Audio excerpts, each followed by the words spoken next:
D'où vient l'argent? On croit souvent avoir la réponse, mais en réalité, la plupart de nos idées sur le sujet sont complètement fausses. Aujourd'hui, on va plonger au cœur d'un mécanisme assez secret et franchement surprenant, celui de la création monétaire. Et attention, ce qui va suivre risque de pas mal bousculer la vision qu'on peut avoir de l'économie. Alors, imaginez un peu la scène. Est-ce qu'on peut prêter quelque chose qu'on n'a pas? Ça semble complètement fou, non?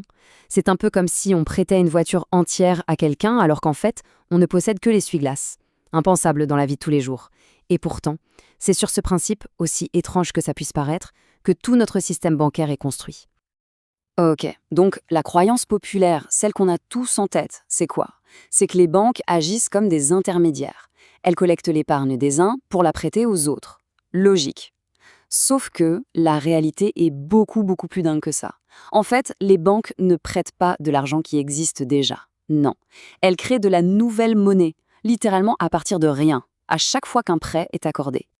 Créer de la monnaie à partir de rien, ça sonne presque comme de la magie. Mais comment ça marche concrètement? Allez, on va décortiquer ensemble ce mécanisme qui transforme une simple promesse en argent bien réel.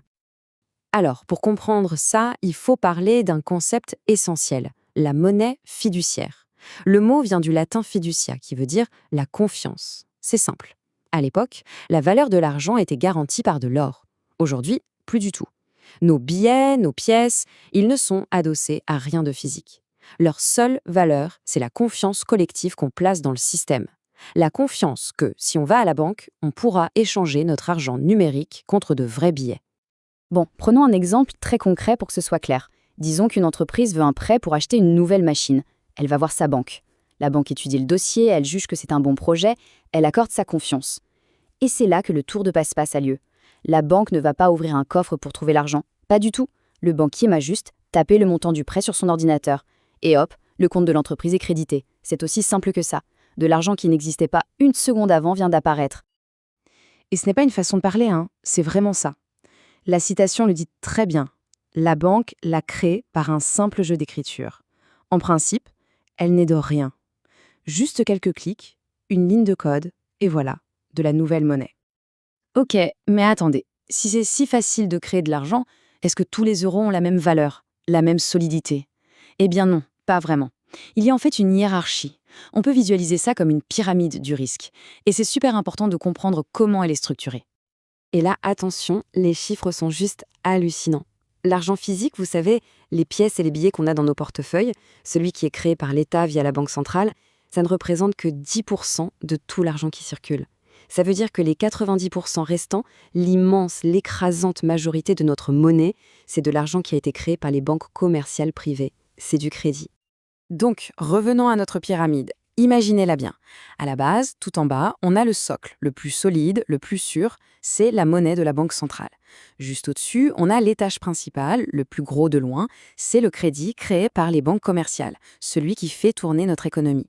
Et puis tout en haut, au sommet, on trouve la partie la plus instable, la plus risquée, ce sont les produits financiers dérivés. En gros, plus on monte dans cette pyramide, plus il y a d'argent et plus ça devient périlleux.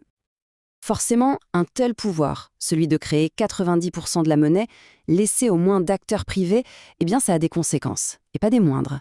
On va voir maintenant un peu les failles et même les crises que ce système peut générer. Pour comprendre d'où viennent les problèmes, il faut regarder un peu en arrière. Il y a eu un vrai tournant dans les années 80.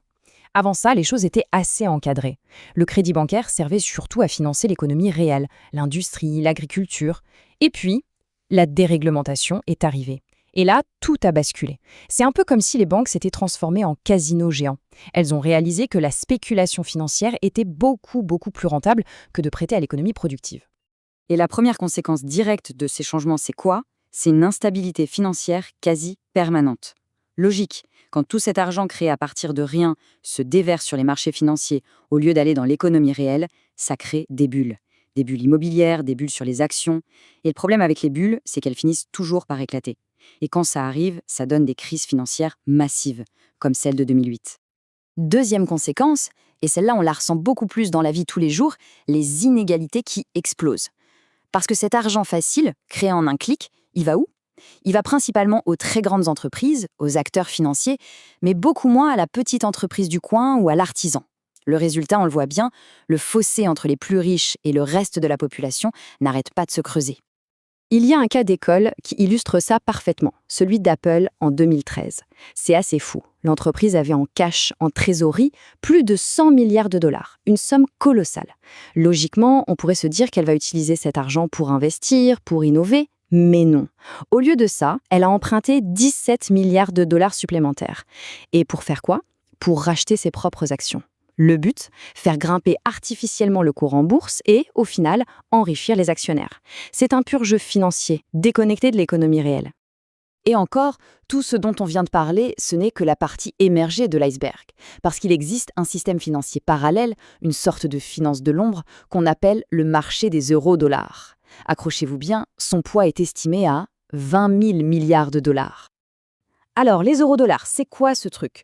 En gros, ce sont des dollars américains qui sont détenus et créés par des banques en dehors des États-Unis, souvent dans des centres offshore comme les îles Caïmans, pour une raison simple, échapper à toutes les règles, à toutes les régulations. C'est une sorte de Far West financier, un casino planétaire complètement opaque, hors de tout contrôle et qui représente une menace permanente pour la stabilité de tout le système. Bon, face à ce tableau, la question n'est plus vraiment de savoir si il faut une réforme, mais plutôt comment la faire. Et la bonne nouvelle, c'est que les pistes de réflexion, les idées, elles existent. En gros, il y a deux grandes philosophies qui s'affrontent. D'un côté, une approche assez radicale qui dit on retire complètement le pouvoir de créer de l'argent aux banques privées. Seules les banques centrales auraient ce droit. De l'autre côté, une approche, disons, plus pragmatique. L'idée serait de conserver le système actuel, mais de le réguler beaucoup plus intelligemment, de le brider pour s'assurer que le crédit serve des objectifs productifs. Et concrètement, ça donnerait quoi? Eh bien, il y a plusieurs idées sur la table. Par exemple, ce qu'on appelle le 100% reserve banking, qui forcerait les banques à avoir 1 euro de vrai argent en réserve pour chaque euro qu'elles prêtent. Une autre piste, ce serait de remettre en place des quotas de crédit pour obliger les banques à financer certains secteurs jugés prioritaires, comme la transition écologique. Ou encore, on pourrait jouer sur les taux d'intérêt. Un taux très bas si on veut financer un projet vert, et un taux très très élevé si c'est pour de la pure spéculation. Et cette citation, elle résume parfaitement l'enjeu. On passe notre temps à débattre des impôts, de la redistribution des richesses, et c'est important bien sûr.